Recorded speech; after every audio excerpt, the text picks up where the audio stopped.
Joe Weider come on and said, "This is the monument and blueprint of my company." Snatched the thing off.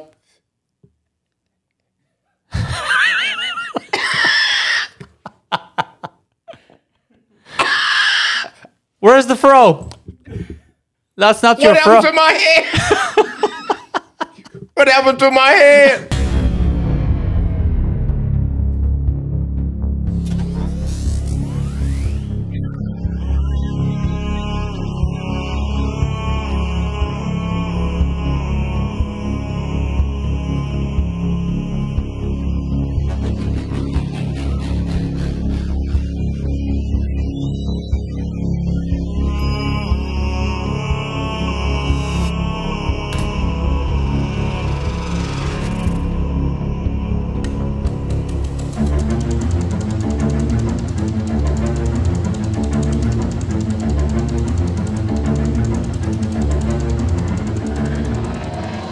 You see, I'm a big fan of bodybuilding, and I study and I like to learn from like magazines from back in the day. Like this is 1979, Robby on the cover, September.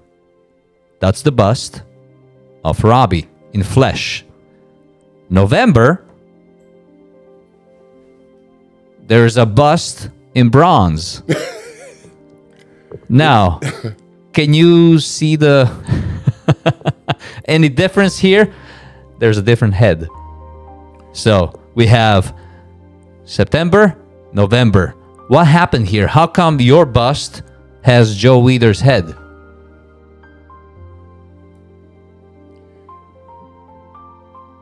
That's the major conflict. That was one of the things that created, I think, in a sense, everybody was aware of it. Bad feeling between Arnold and myself. But I don't have any bad feeling about it because I wasn't totally aware of it. I found out as I was going along that it was supposed to have been his body that Weider used to create the monument for his company, not Robby's. But what Joe Weider did, he called me up and said, "Well, Robby, I want to make you the model of my company." And I thought, a wealthy $400 million man going to let a black man be the monument for his company? Something's not right here. That was my whole attitude about it, because I'm thinking, you got to be some behind it. My lady friend Elaine was very pissed off because she thought, they're just using you. That's what she said to the, in the whole context of it. And I went out to the office for 7 days. They had the guy coming up with the scapula, the big mound of clay. I'm sitting there and I'm thinking, wow, this is pretty interesting. I'm going to just play it out and see what happened. And in that process of it, the guy came in up with the scapula, and all those lines and curves and shape and veins. You were posing for hours. I was posing for hours, just sit there and hold that pose. Wow. And he would tell me flex, I would be flexing and flexing all those muscles, and those muscles would be coming out, and he would just carve it in there with that little scapula all over the whole body. And then my head was on it, the Fu Manchu, the fro, the afro, everything was on that statue. And I was like, I was amazed. I had never seen anything like that. I was an art student. I grew up in art. So I seen the sculpturing and everything, but I was just shocked to see my own image, and it looked just like me. I was shocked. And I'm sitting there, and after he finished and everything, Joe Weider said, "Robby, you can leave." So I'm assuming right after I left, he did the same thing. They just painted his head on my body. Wow. That's what was happening. Wow. And then when we went to the unveiling, myself and Elaine. Where was this? In LA? Santa Monica? Right here in LA at a big gathering. There was a big party.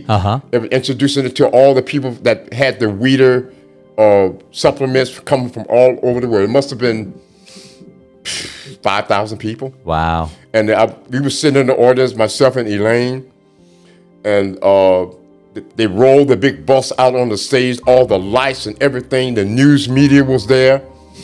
And I'm sitting there waiting for the unveiling, had a blue sheet over the whole thing. And I'm thinking, wow, isn't this incredible to myself? And then Joe Weider come on and said, "This is the monument and blueprint of my company." Snatched the thing off.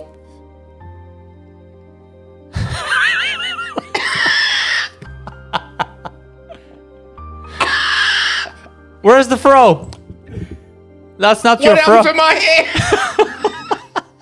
What happened to my head? And my lady friend, your name was cussing. That. She was going all the way off. And I was sitting there like, wow. Oh boy.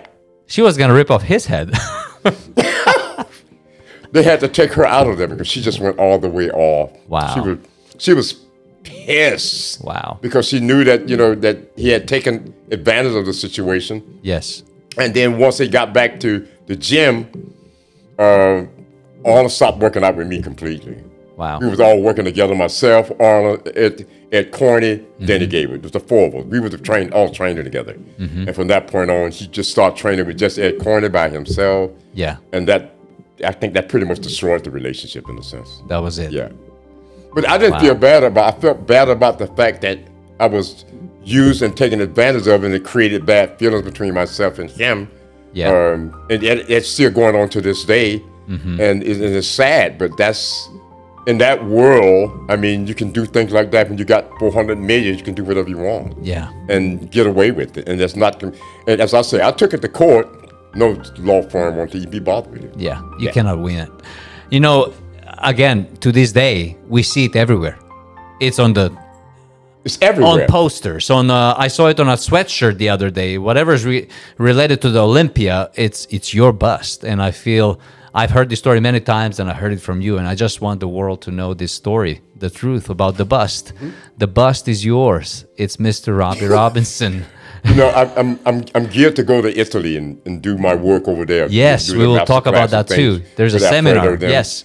And Alfredo went to the IFBB people there in Italy. They want nothing to do with Robby Robinson. Wow. Because of the fact that I have spoken out about that whole situation. Yeah.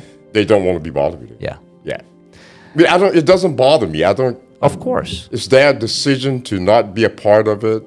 And I just left it alone. When Alfredo called me and said, Robby, the IFBB don't want to have anything to do with it. They won't support it. They won't talk about it. They won't put it in the magazine. Yeah. They have nothing to do with it. You know what's interesting? The same person that built the bust, the sculptor, his name is Ralph Crawford.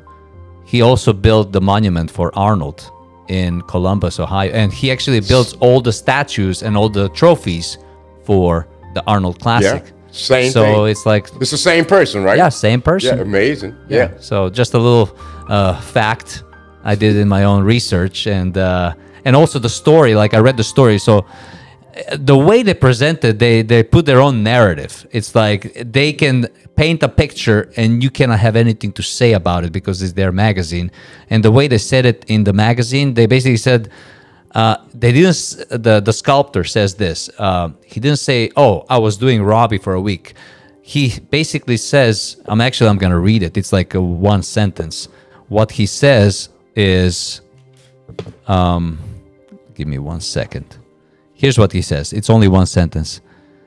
He says, "It so happened that the day Crawford was at the Muscle Builder office, Robby Robinson made an appearance too. And someone suggested, how about doing that one," pointing to Robby, "in color?" So it's almost like somebody suggested to the sculptor, "Oh, what if you do a sculpture of Robby?"